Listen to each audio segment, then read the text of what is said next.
Welcome back to the Mom and Mind podcast. I'm your host, Dr. Kat. I'm really excited to bring you this episode today, not only because it is my 300th episode, which I can't even believe, but also it's about ADHD and the perinatal period. But more than that, and you'll hear, is ADHD is not something I really learned about in grad school or afterwards. And so I know a little bit about it, but really trying to understand what ADHD is and how it impacts the perinatal period has been something on my mind for a while. And so I've invited on Jacqueline Cohen to talk to us about it. She is a licensed professional counselor and ADHD certified clinical specialist provider, certified clinical hypnotherapist, coach, consultant, writer, and speaker. She's been in private practice for over 15 years, specializing in perinatal mental health and adult ADHD. Her practice, Therapy Mama, is in Marietta, Georgia. She's also licensed in Colorado and Florida. She experienced postpartum depression and anxiety after the birth of her son in 2001. And then 10 years later, she herself was diagnosed with ADHD during the process of her son's diagnosis of ADHD. And on her journey of discovering how her brain works, she knew that her experience with postpartum depression and anxiety was largely a result of living with undiagnosed ADHD. And this experience has been the force behind her helping people with ADHD or undiagnosed ADHD navigate new parenthood. In our episode today, we look at what ADHD is and what it looks like and what it can look like in the perinatal period. And you'll hear I have lots of questions, and I'm excited to bring you this information today. And it's also opened up a door for me, and that I would like to explore this more on the podcast, and also, truth be told, for myself as well. It's been a question of, is this a thing? Do I have ADHD? Is it because I've had so many concussions? I have no idea. But in any case, some of the things that she describes today are things that are absolutely things that I deal with and impact my day to day life. These are things you just would not know unless you knew what to look for. And so I'm hopeful that this episode brings you information as well and shed some light on what you might be going through as a person, or even as a provider, what we can be looking out for so that we can help our clients even more. So let's meet Jacqueline. Welcome, Jacqueline. Thank you so much for being here. Thank you for having me. This topic, I know a lot of people are going to be interested in hearing. ADHD has become more well known, and so interested to hear from you, your perspective on why what you are seeing, in terms of what people are experiencing and how this diagnosis is coming to be more known. But I know you have a bit of your own journey, so if you'd like to start there and kind of let us know a little bit about how you got interested in the intersection of perinatal mental health and ADHD. Yeah, so I am a survivor of postpartum depression and anxiety with the birth of my son, who was my first child. And when he was in third grade, he went through process of getting diagnosed with ADHD. And through his process, kind of answering the parent questionnaires and all of that, kind of like, kind of resonates. Mm-hmm. And so then I went to see a psychiatrist and, was diagnosed as well. Mm-hmm. And the more I started sort of understanding what that looked like for me, the more I started realizing that the main reason why I experienced postpartum depression and anxiety was because I was living with undiagnosed ADHD.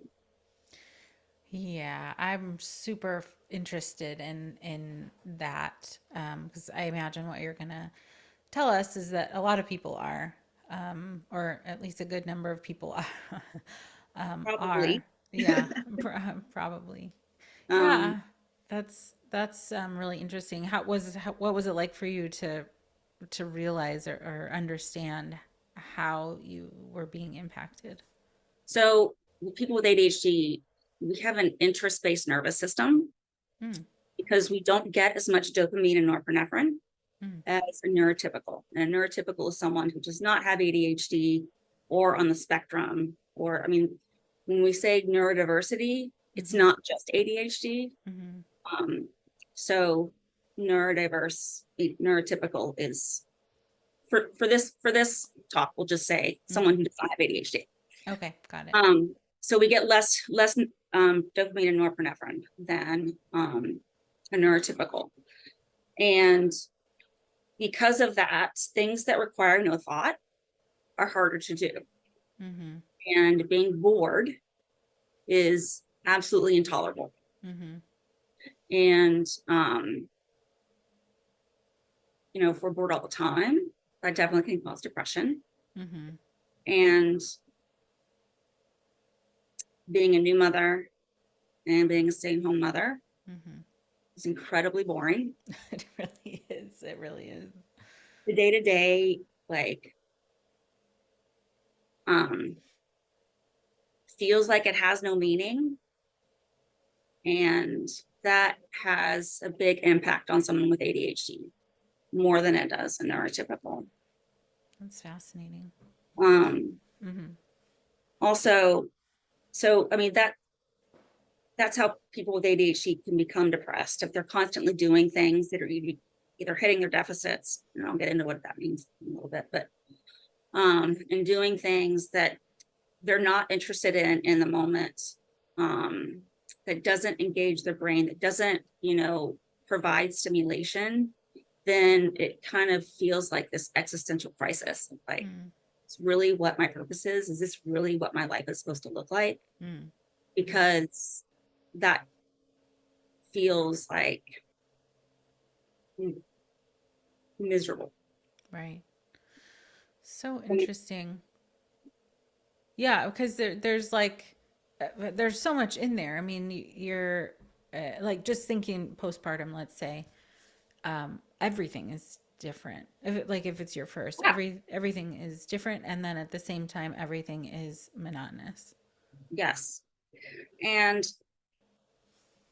transitions also are incredibly difficult for people with ADHD. Mm, Yes, big transitions, and becoming, a new mother is a huge transition. Um, but also like transition from like one task to the next, and being pulled from one task. Like if you're trying to do one and you're being pulled in another, which we are as new mothers, mm, constant pull, mm, constant pull. It's incredibly frustrating, because the thing about it's like if we're involved in a task that maybe we want to be involved in, or maybe we don't, but we're trying to get it done, mm, and that's painful enough. mm, When we're pulled away, getting back to it is almost impossible. mm. So Oof. emotion dysregulation is also a symptom of ADHD, even though that's not in the DSM. Okay. My mind has a million questions now. But maybe we can start all of my questions with like, what is ADHD for somebody who's listening who has no idea what ADHD is? What are some of the symptoms? What Yeah, what might they notice? Okay. So ADHD is a neurobiological condition. When we think about children, when it's more neurodevelopmental, um, and it mainly has to do with executive functioning. Mm, So, um, and our executive function, like we need that. That's how we navigate every aspect of our day, from mm, activating to doing something, like being ready to do it, mm, um, to focusing on something, and maintaining focusing on something, even once we've lost interest. mm, It's effort. So maintaining effort, even when you've lost interest. mm. Um, Emotion, memory, working memory has to do, a lot of times people with ADHD, our working memory doesn't work so great. Can you say a little bit more about what working memory is? So it's like remembering appointments, remembering conversations, remembering, if you've got a project due, like remembering that. Mm. I have a question about like, would that apply to like, let's say you have a list of things that you know how to do or that you know you need to do. Let's say you wrote a list or something. But if it's not in front of you and you go off and do something else, you forget what's on the list, kind of stuff. Yeah. Mm. Many times it's out of sight, out of mind. And that depends. It's not everything. I mean, if Hmm. it's something that you really are interested in doing, you really want to do, you probably won't forget that. Right, right. Yeah. And it depends on how much is on that list. Sure. But many times Right. people with ADHD, when they're making lists, they'll make a list bigger than any human being can get done in one day. Think they can get it done in one This is day. starting to hit It way totally sets us close. up for failure. This is starting to hit close to home. Okay. So right. Okay. But So it's working memory. working Um, memory. And then it's mhm, also like action. So it's like monitoring your actions and behavior. And that mhm, can be kind of like where impulsivity can come in. Do you know mhm, what I mean? mhm, But it also, it's organization, time management, um, planning and prioritizing, um, you know, all of those things. So, and so many times people with ADHD will have, when I said deficits before, like mhm, a lot of times people will think of, oh, someone who's disorganized, they mhm, must have ADHD because that's more of a well-known symptom. mhm, And I mean, disorganized to kind of like, you know, that can look like clutter everywhere, messes everywhere, all that kind of stuff. mhm, Um, because their brain like just doesn't know where to start, doesn't know how to, you know, organize things in sections or sequence things like that. But also too, and this is where anxiety from ADHD comes in, mhm, is that someone with ADHD, their brain notices everything going on around them and doesn't filter out what's not important. So it's mhm, telling them everything is of equal importance and urgency. mhm, And it's shut down. mhm, And so that's like where we get overwhelmed really, really quickly. And so, a lot of people in like the, perinatal mental health world will be like, well, your moms are overwhelmed. I'm like, oh, right. you're seeing everything has to be done right now, or in that feeling Right. that it has to be done right now, Right. all the time. Uh, yeah. Oof. Wow. I wonder how hard it would be to in that period of time when there's so much change and so much happening.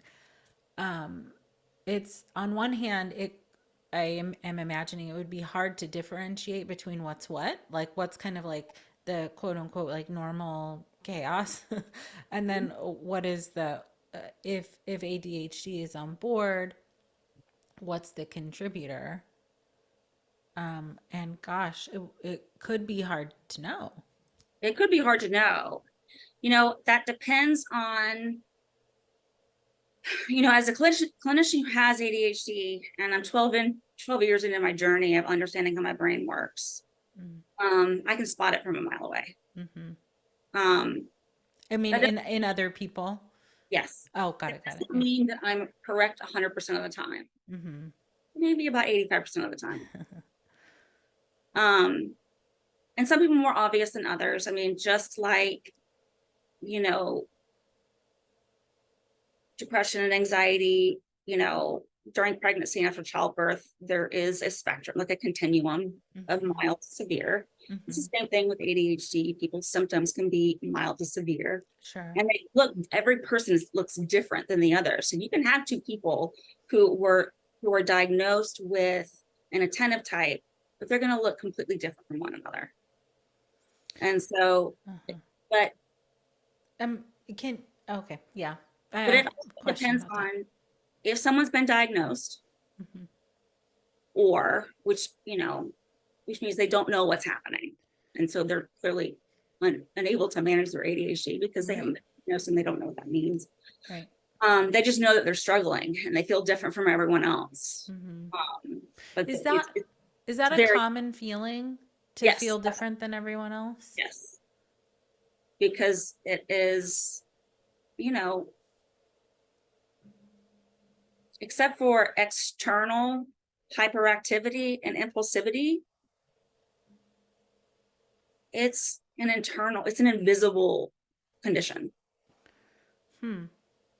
So you've mentioned a couple of different like kind of presentations or types. Can you walk through what a couple of those are? So, um, according to the DSM, you have an attentive type. And so that is more of, this is where my brain's going to take a nap. That's what comes with ADHD. Yep. It,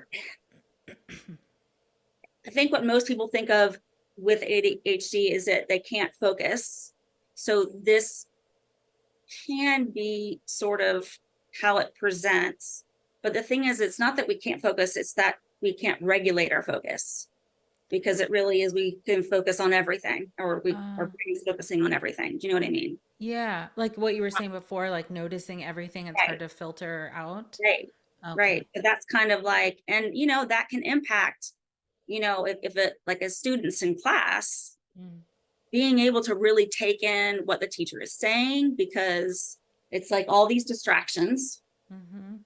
Do you know what I mean? Mm-hmm. But it takes more mental and physical energy to focus than it Right. does a neurotypical. So, like, I like this kind of analogy of, if you have one child who has ADHD next to a neurotypical child, it's going to take the child with ADHD 7 to 10 times more mental and physical energy to focus during the school day than a neurotypical. Oh, that's exhausting. Yes, it's incredibly exhausting. Uh-huh. Right. So I'm just, as you're kind of going through what some of the symptoms are or how it impacts people, like I'm hearing also how, like for one, how draining it can be, It's which very draining. which that has to make it even harder to do the thing you're trying Yes, to do. exactly. Yeah. Yes, because if you're trying to modulate all of these executive functions, and, like, your effort and your action, and all of that, it does require so much more. And that's the thing. So, needing, like, the brain needing stimulation to do things, like cleaning the kitchen, doing laundry, all of those things require no thought. But those are the hardest to do for someone with ADHD, because they're boring. Uh-huh. So it's like, it's not fun to do those things.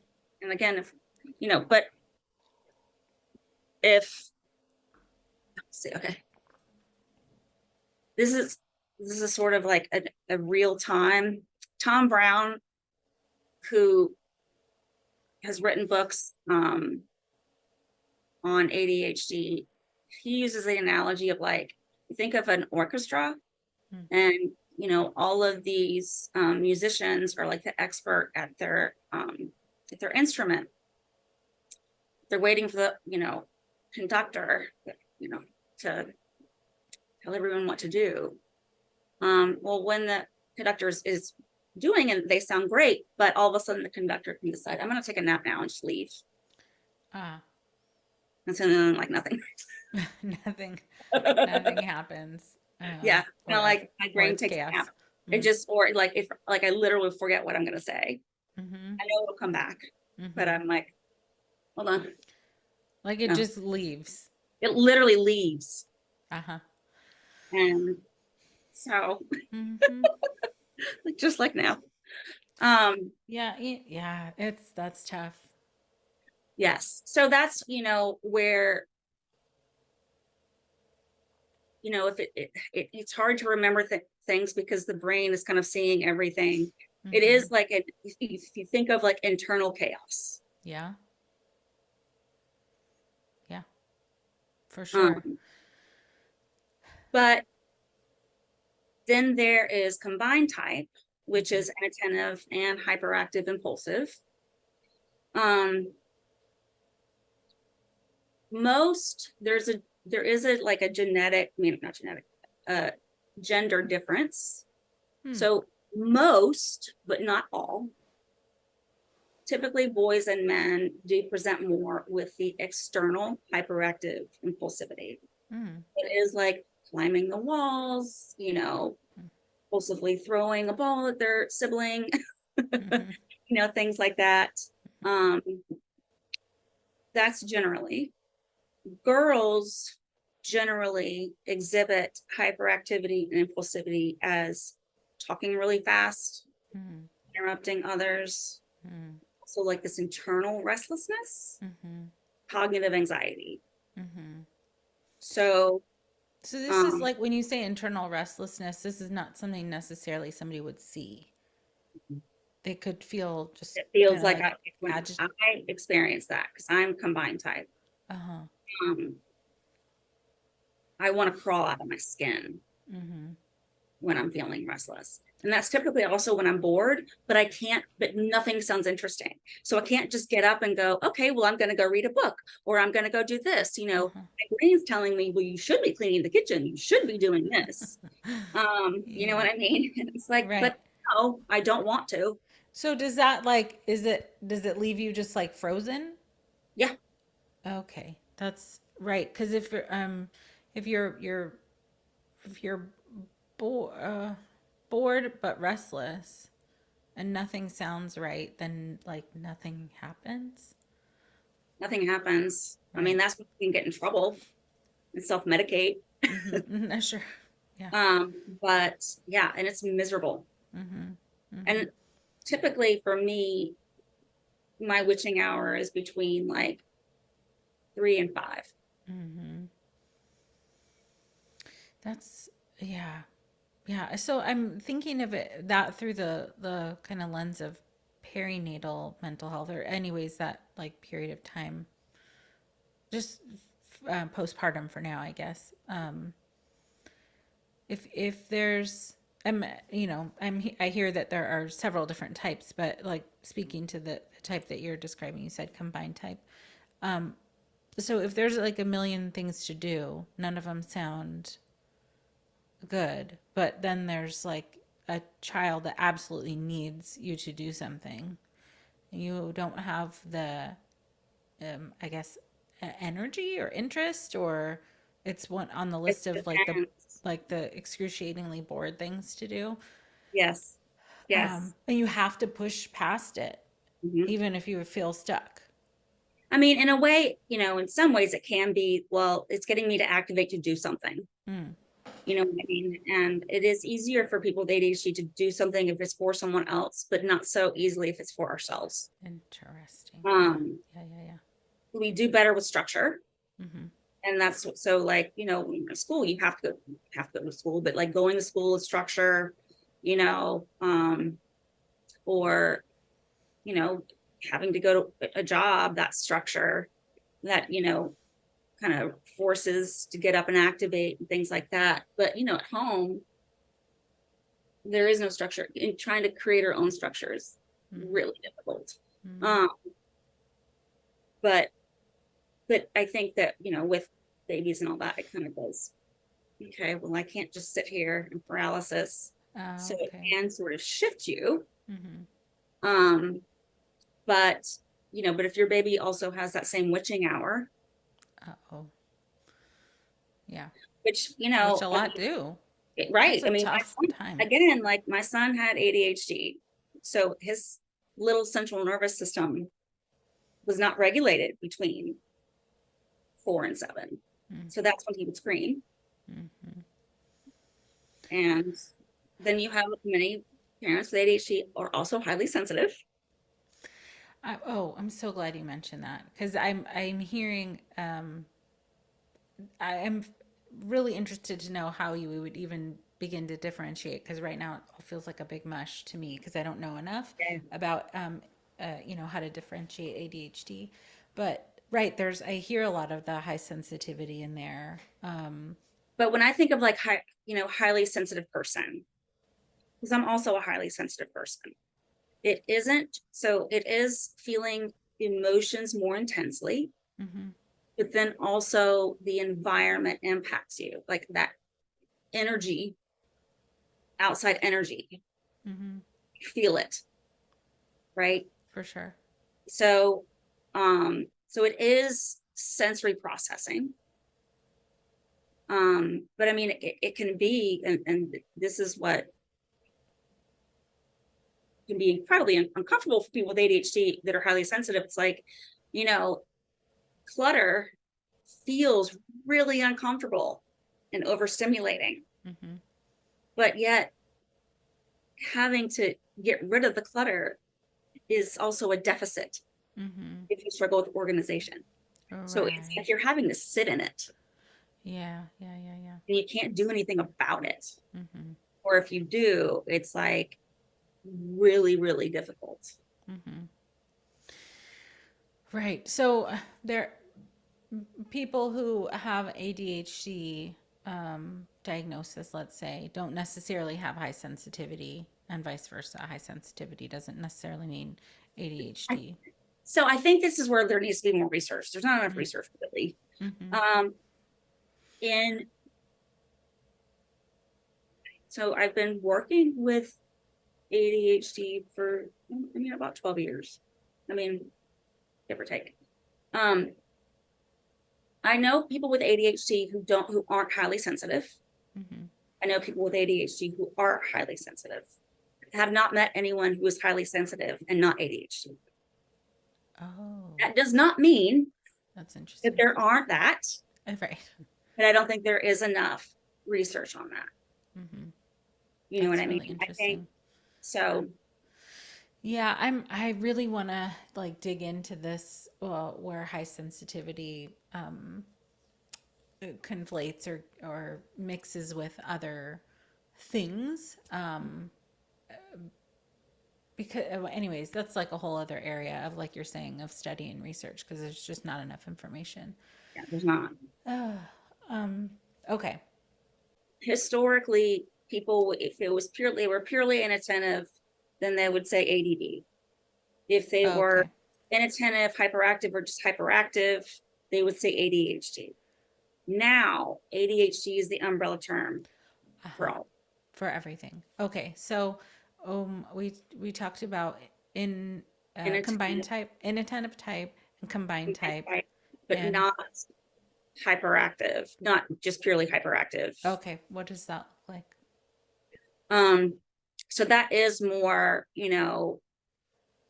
impulsivity, either like physically hyperactive, um, or you know, it can be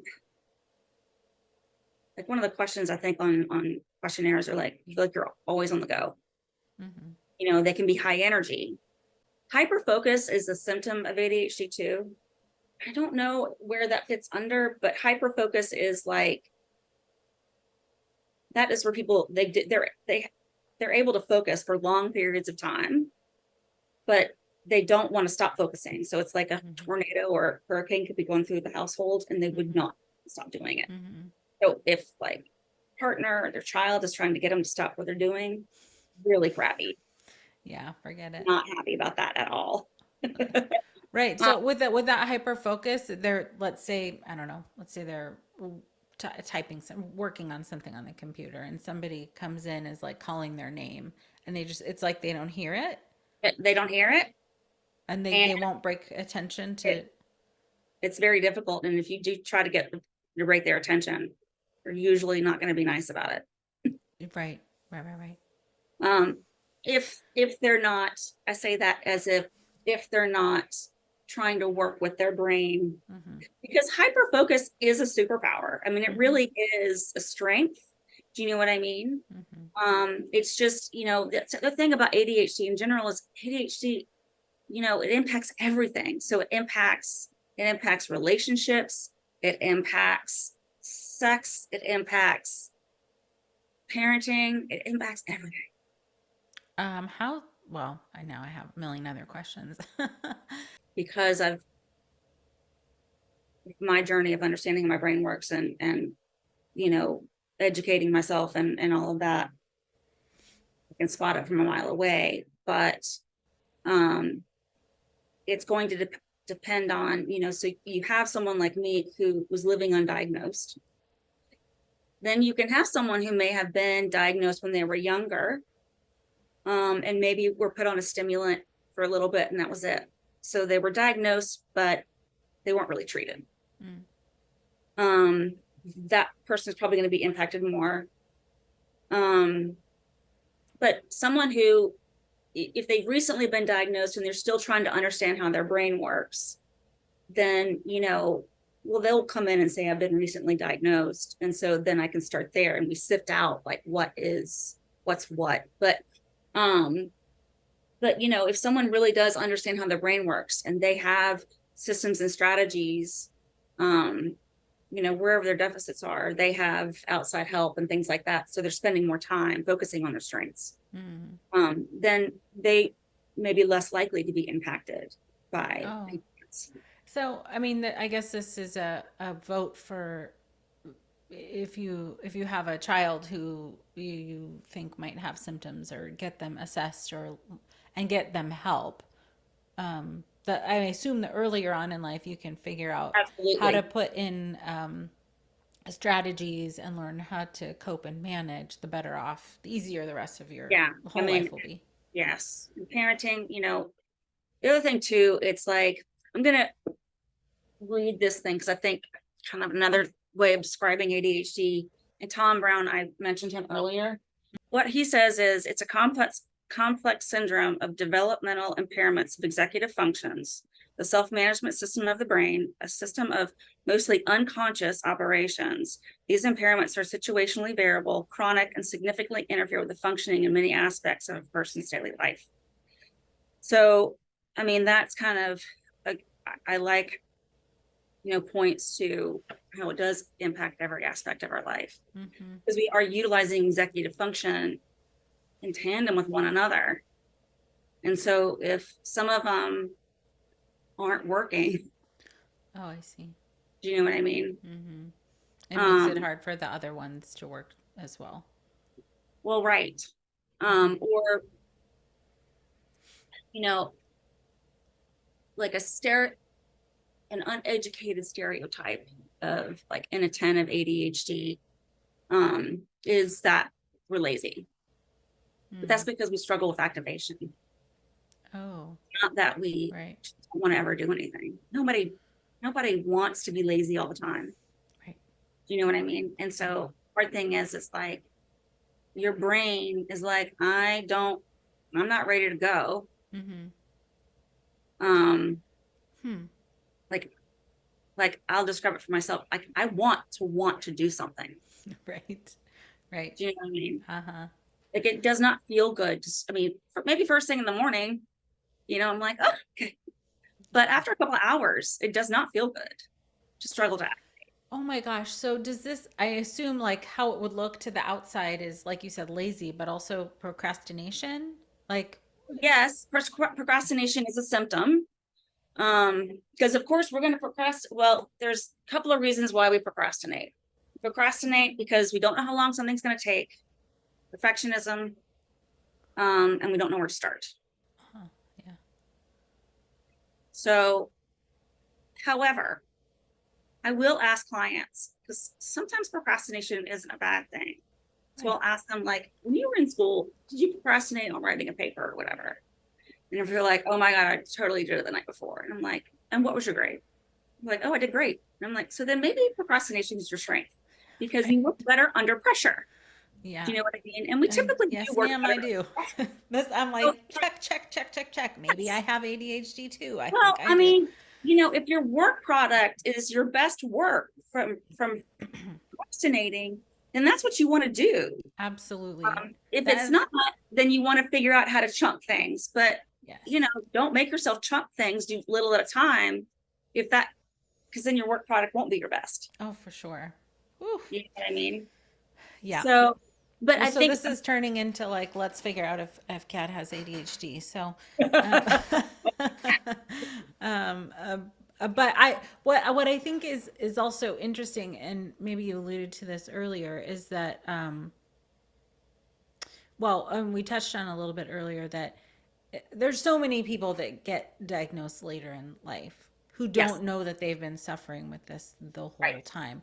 Why do you think that is? So, okay, let's just focus on girls and women first. Mm-hmm. The research on girls and women is only since the 1990s. And Yes. many times girls and women get missed and still get missed. Um, because we do well in school, and we do well in school either because we're really smart or because we're a people pleaser. Mm. And being a people pleaser is the motivator to do work. Interesting. Yeah. Because an interest-based nervous system, like there has to be a buy-in to do something. Mm. So, like for kids who aren't doing well in school, well, they may have a learning difference and that they may be it. Or they're not interested in that class. We're not interested, it's not going to happen. Mm. Because we don't have an internal reward system. Mm-hmm. Forward thinking is also not a strength, especially when we're younger. Sure. Yeah. I'm going to throw something else at you. So Sure. Let's go. it'd be neurodevelopmental. Like typically people with ADHD are 3 to 5 years behind maturity wise than their chronological age. Oh, that's interesting. And that may not be like across the board, but it is kind of like, I do think it's unrealistic for most like seniors in high school to know what they want to do for the rest of their lives. Mm-hmm. Right. But where you see, kids who are really like where developmentally, their peers are like, I'm ready to go on and do something, like I have a goal, whatever that is, and are able to, for the most part, do it. Versus with ADHD, it may be like, this is where gap years are actually good for kids with ADHD Mm-hmm. because they need a couple of years to mature. It doesn't mean they stay home and play video games. I mean, it's like, right. and research shows that if they take a gap year or two, and they want to go to college, I don't think everyone has to go to college to be successful. They're better off at doing because they'll have that goal. They'll be ready for that goal. Oh, If there's I no see. goal, then they're more likely to drop out and not go back. And there's a lot of demoralization that happens when we're living undiagnosed because of the struggle of like, I'm not smart enough, I'm not capable, oh, I am lazy, Oh, like the frustrated. judgments or the The misconceptions outside become judgments and internalized. internalized Uh-huh. belief systems Oof. because of, I mean, a lot of times, kids with ADHD, if they're undiagnosed, parents are sending these messages of what's wrong with you, all of those things. I mean, and kids with ADHD get in trouble a lot, Mm-hmm. especially if they're more hyperactive and impulsive. And so, I mean, that's why it's important for parents of neurodiverse child to really understand how their brain works, because parenting a neurodiverse child does not look the same Mm-hmm. as parenting a neurotypical kid. Right. Yeah, It I is feel like that could so be a much whole other harder. topic. Yeah. And that's a whole nother. Yeah, sure. So But are all of these kind of misconceptions part of what contributes to the later in life diagnosis? yes, so if you think like, if I'm not getting in trouble in class, then nobody's going to notice. So this would be like the struggle is internal and nobody else really knows. Right. I mean, and that, yes. So especially if you're more inattentive, or if you're combined type like me and your hyperactive symptoms are internal with more cognitive anxiety and internal restlessness. I mean, I would interrupt people, like interrupting people in conversations. There were a few things I did impulsively, but I wasn't like, I did not get in trouble because I was total people pleaser, rule follower, like Mm-hmm. Mm-hmm. too anxious to do anything fun. Uh-huh. You know what I mean? Yeah, got it. So whereas my best friend, who I grew up with, who also was diagnosed later on in life as ADHD, she was super smart, but very hyperactive and impulsive. She got in trouble a lot in class. Mm-hmm. She was blurred out stuff. So the other thing too that can happen with ADHD, if a lot of times if we're not highly gifted, then we have to work harder than other people to study to do well. And sometimes there can be a bigger gap between effort and results, and that can create like not trusting ourselves. Like, just because I work hard doesn't automatically mean I'm going to do well. Hmm. Well, it seems like there are so many. I'm wondering now if part of the reason it's the diagnoses are coming so later in life is because it looks can look so many different Oh ways. yeah, it can. I mean, Because like everyone's different. I mean, if you have, when I think about, I after eighth grade, I went to private school because I was getting bullied in eighth grade, and the new high school was going in split sessions. It was crowded, and I was more shy, being highly sensitive. So going to a really small private school and with my best friend, graduated 43 people. So mm-hmm, I had smaller classrooms. I had more, you know, teacher help, things like that. So and I was a pleaser. So I did well enough in high school because I had that system in place. mm-hmm. Had I gone to the public high school, I have Thousands of kids, no idea hundreds what of would kids. happen. Yeah, yeah, You know what I mean? yeah. So it just depends. And, or if you have parents who are more supportive or versus not, or you know what I Hmm. mean? Like it really just it depends on so many things. So as um, right, kind of coming back to your, well, not your perinatal period specifically, but that period of time. Um, how uh, how would somebody know if, well, how do you differentiate? How do you figure out what you're And it's going through? hard. I mean, like I said, I mean, Depression or anxiety, it sound like can depression or be. anxiety, I mean, again, like for me, I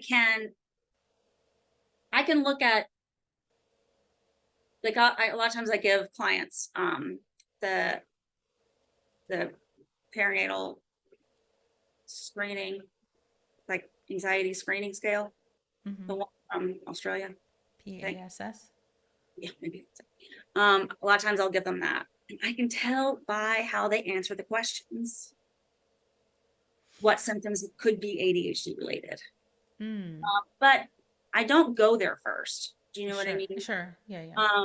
But a lot of times, like I'll have, my new moms and being like, you can't I feel like, I can't keep up with the clutter. I can't keep up with this. I can't keep up with that. I guess I'm just not good at this mom thing. Hmm. So that's Yeah. like piques your interest to listen for ADHD symptoms too. Yes. Yes. Because, right, you're just trying to figure out what is what. What They're is trying what? to figure out what is what. They're trying to figure out what is what.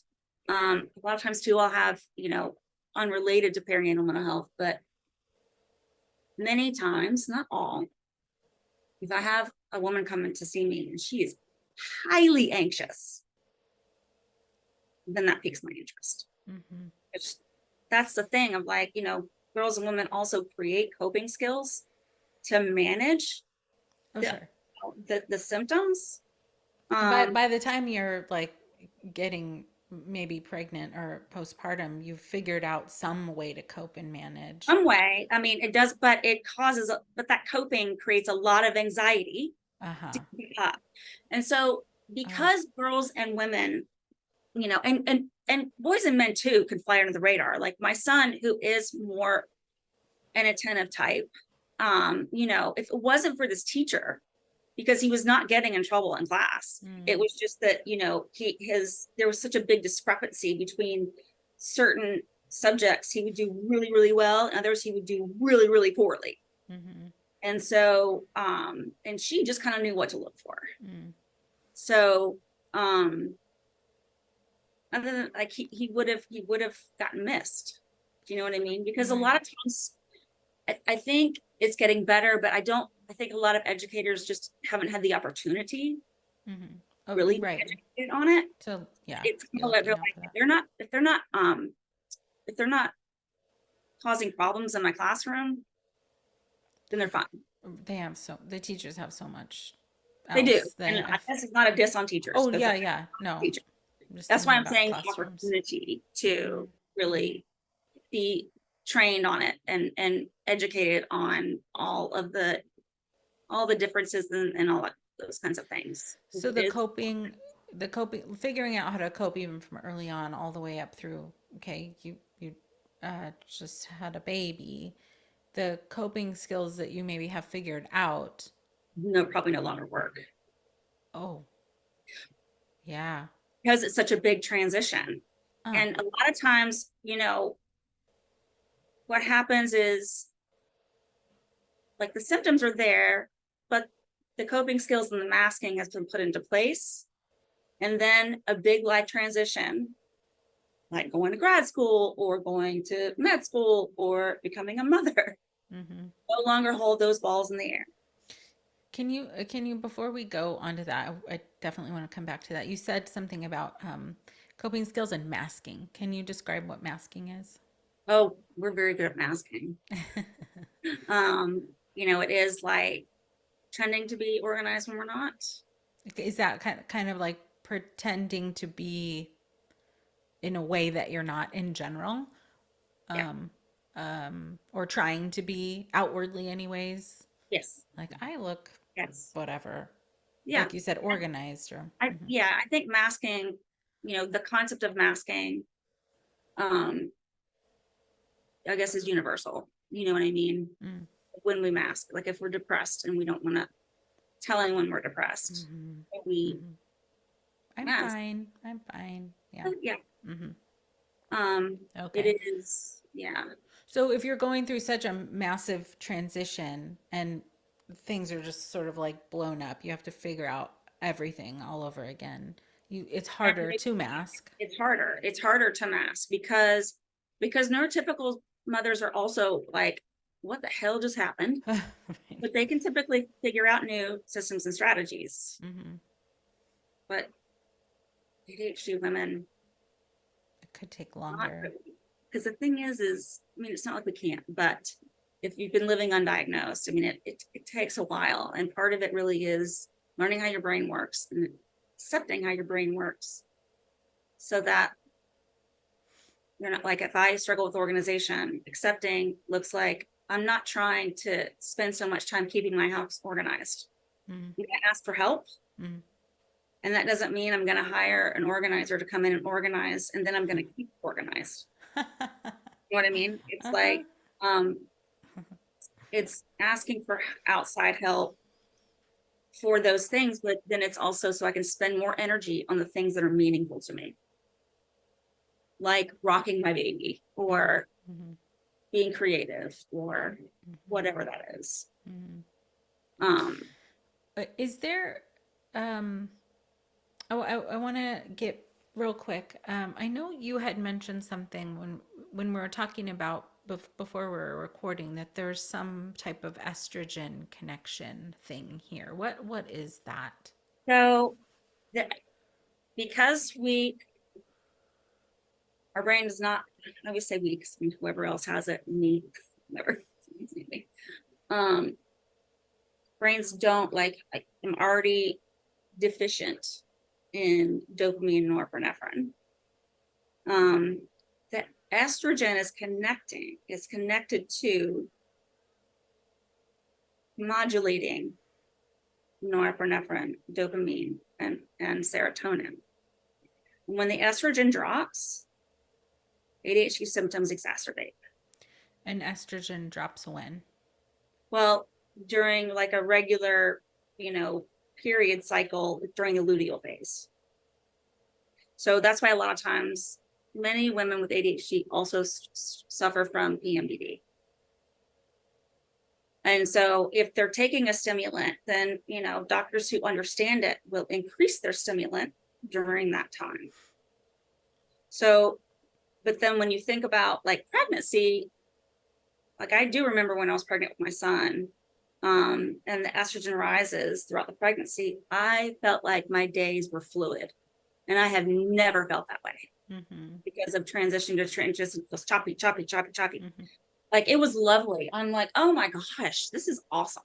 Mm-hmm. As soon as we have a baby, it plummets. Mm-hmm. So then it's like, you got none. Throws you way off. Okay. Mhm. So people who have sensitivities to hormonal changes, like PMS, PMDD, it's not necessarily that they have ADHD. ADHD, but if they do, they will be more impacted. Oh yeah. Uh-huh. My brain Also, cannot keep up with all of the questions I have.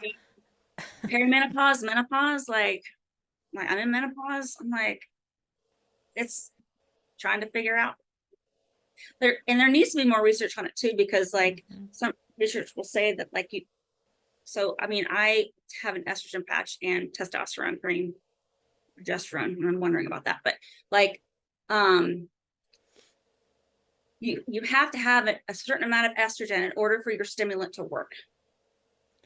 But I don't know, like I've looked, and a colleague of mine, who's a psychiatric nurse practitioner, has looked.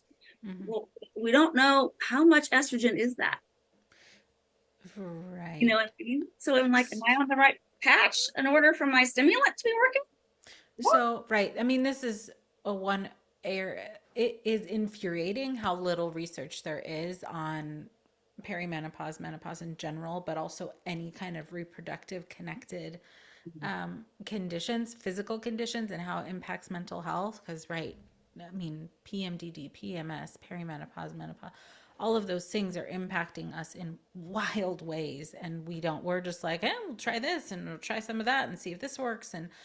Um, and if you're already kind of having the whatever kind of dysregulation is that you have, emotional, cognitive, whatever, it's you're just really trying to throw whatever you can at the challenge, Yeah. and sometimes it works, sometimes it doesn't. So if there's a kind of going back to this perinatal period, um, there's so many different ways that somebody who is also dealing with ADHD could be impacted in ways that someone who doesn't have ADHD isn't impacted. But we know a little bit. It sounds like we know a little bit, but still not enough. Well, I mean, the good thing is there is more research now on the safety of taking stimulants during pregnancy and breastfeeding. Oh, So it doesn't mean that, I mean, I, I know a lot of women are scared about that, and that's fine. I mean, I never tell a client you need to take medication. right.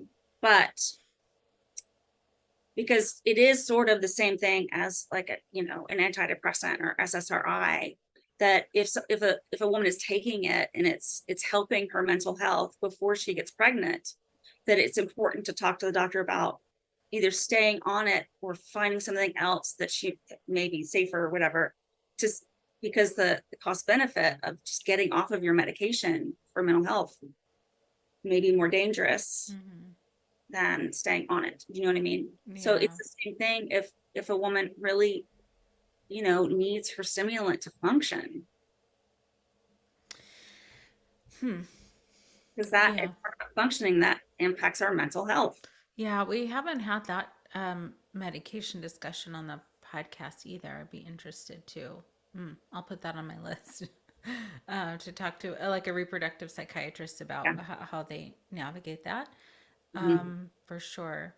There's a But couple of so, names I can give you too, oh, but understand perfect. if you're interested. Yes, yes, I am. So what? How? It sounds like there's so much to know, So and that we can't quite pack into this 50 minutes or whatever it's gonna end up being. Um, I think some of the key takeaways is that um, ADHD, if it's undiagnosed or if it's diagnosed, can really impact people during this time in pretty significant ways. And I think if people could understand what was going on with them, um, and get adequate support, which I want to get to in a minute, um, obviously that could help in the yes, transition. At least if absolutely. we're understanding, like, oh, this is an ADHD symptom versus I don't know what I'm doing and I'm lazy or whatever those judgments are. Internal belief systems of like and Yeah. that being reinforced in the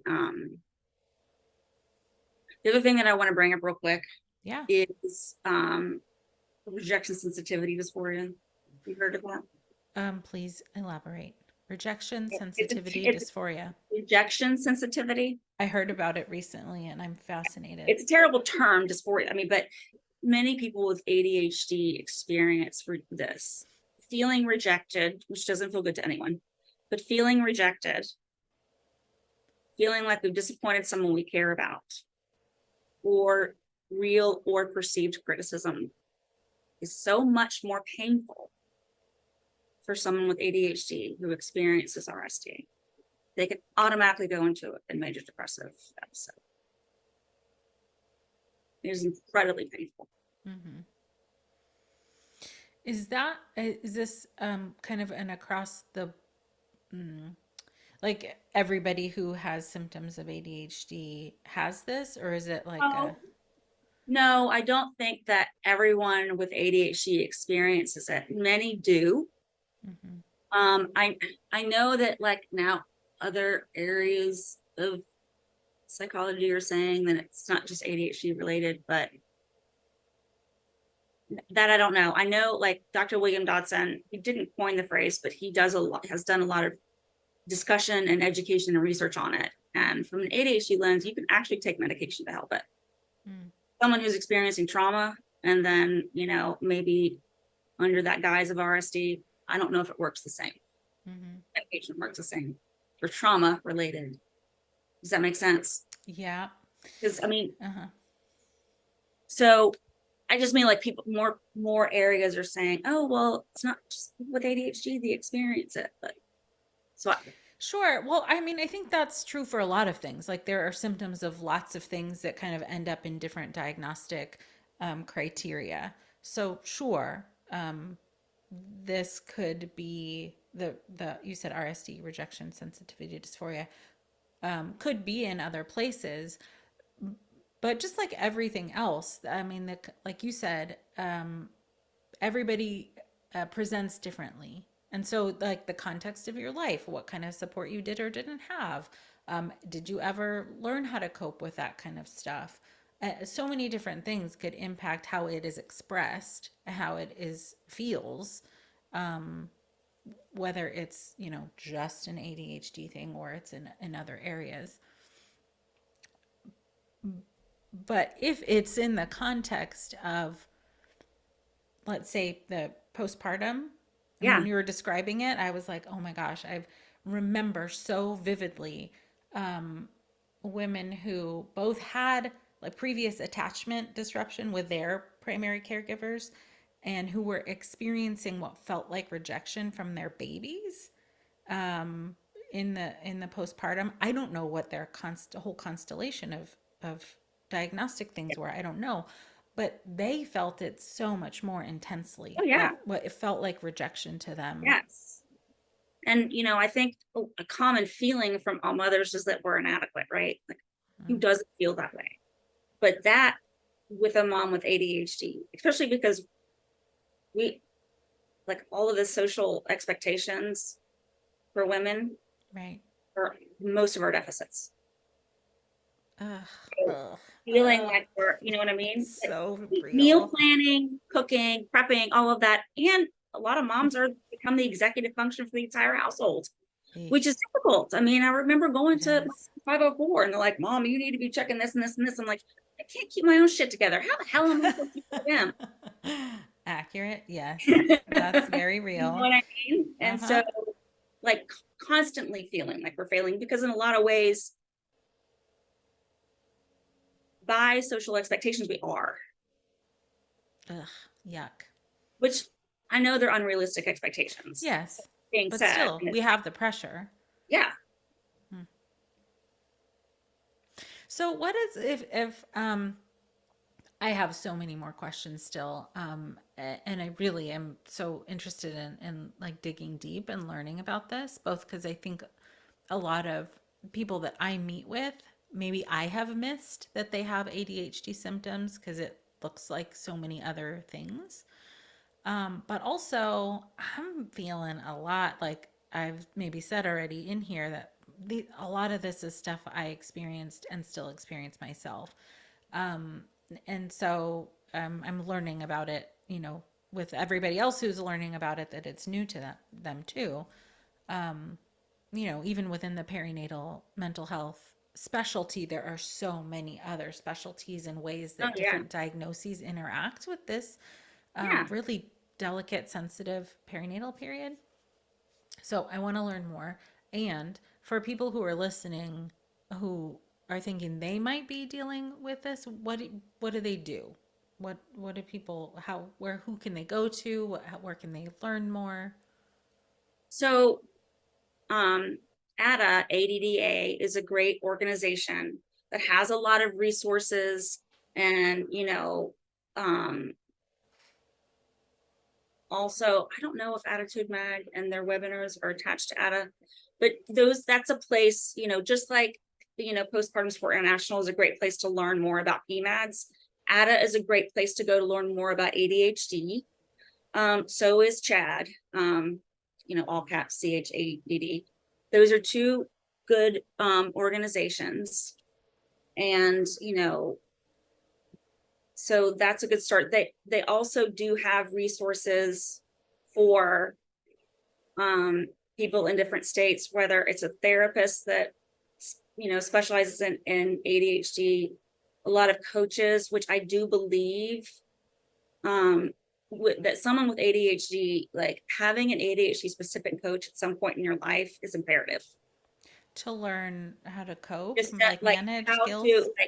you know, what learning systems and strategies for things that we struggle with, Mm. you know, really, which is really anything adulting. All of it. Um, but just and they need to be ADHD specific because like a, a coach that isn't ADHD trained is not going to be good for someone who Uh-huh. has ADHD Mm-hmm. because of the brain differences. Like a a regular coach probably will be like, well, you're not changing fast enough. You're not doing things fast enough. Well, we don't. We have to like, you know, if getting our kids to school on time is a goal, well, that's a macro goal. So it's like, what are the micro goals underneath that to Mm-hmm. help experiment with to get there? And so they really have to understand ADHD. Mm-hmm. Um, Yeah. but it's important. And because they're right now, the ADHD world and the perinatal mental health world still have a lot of work to do in coming together. Yep. You know, finding a therapist that specializes in both might feel like a unicorn right now. Yeah. But I think if they can't find someone, then finding a therapist that understands ADHD, a therapist that understands PMADs, Mm-hmm. and finding an ADHD coach Mm-hmm. can be very helpful. And then the coach and the therapist can also work together as a team. Sure. You know what I That's a mean? great Because idea. Yeah. yeah, so that's, but then a reproductive psychiatrist or a psychiatrist that understands both perinatal mental health and ADHD, because to me that's still falls under a reproductive psychiatrist, especially with the estrogen connection. Sure. Yeah. You know what Oh, I I mean? want to learn more about that too. I don't know if it is per se, um but since there's such a reproductive component to it, Yeah. with the estrogen connection. Mm-hmm. But um you don't have to get a psychological assessment to get the diagnosis as an adult. As an adult, it really is a lot of information gathering. Mm. You spend a lot of money and you may even not fit the criteria. Okay. Like the diagnostic criteria. Like that, like many people will have, even because girls can get missed, can have a psychological, like a full psychological workup done and not meet the criteria for ADHD. That does not mean they don't have it. It means that they probably have a lot of coping skills to Oh. mask things, or like, you know, let's say if I have a client who who's single and I think they have it. And I'll ask like, well, what's it like for you going to the grocery store? Fine. Do you plan for the grocery store? No. I just get whatever I need. I'm just whatever, and then it's fine. Well, if you're single, that's fine. It's just you. There's no whatever. But when you have a family, unless your partner is really good at planning, meal planning, and all of that, that's where it's going to show up. Oh. Hmm. Because then it's, you know what I mean? Like, think Yeah. about how, and a lot of us don't like cooking.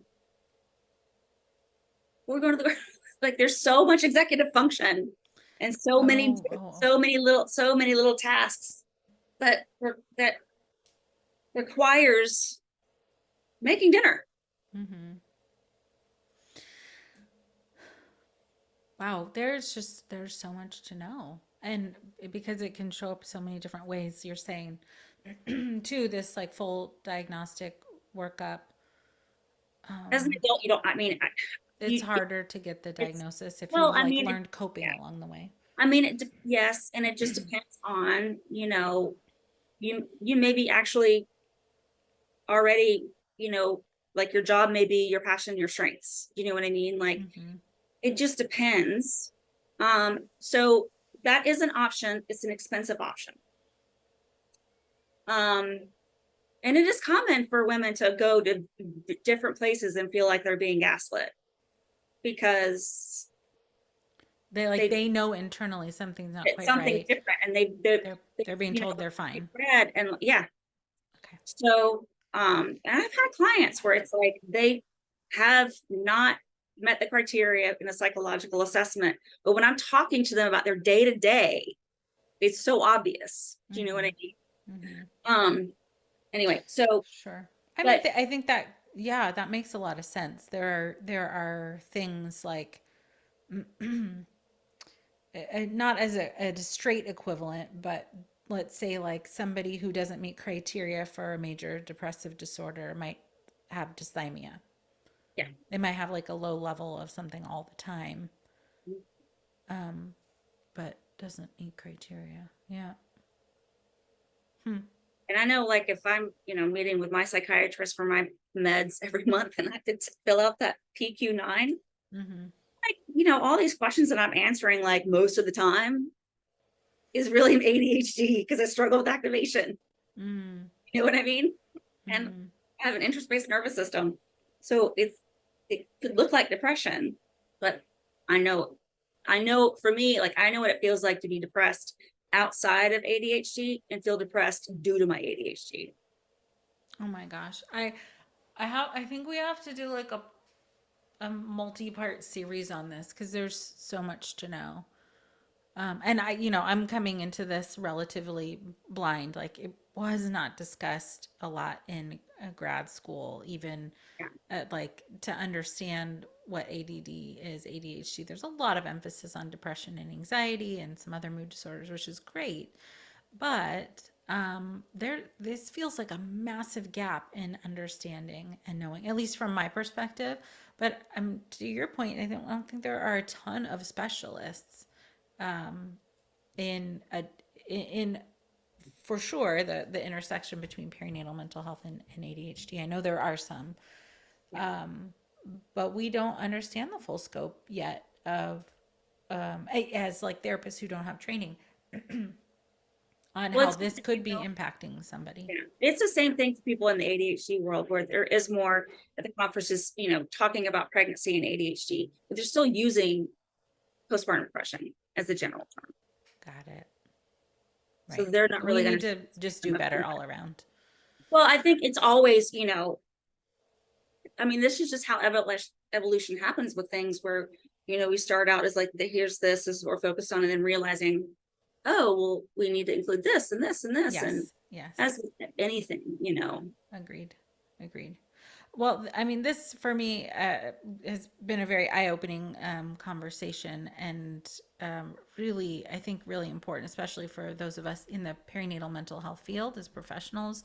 Um, Maybe a signal for us all to get a little more training on ADHD to be able to recognize this and support our clients better. Um, I did want to because, add to, like, the yeah, psychiatrist can also mm, diagnose, but even if they don't whatever. That doesn't mean you don't.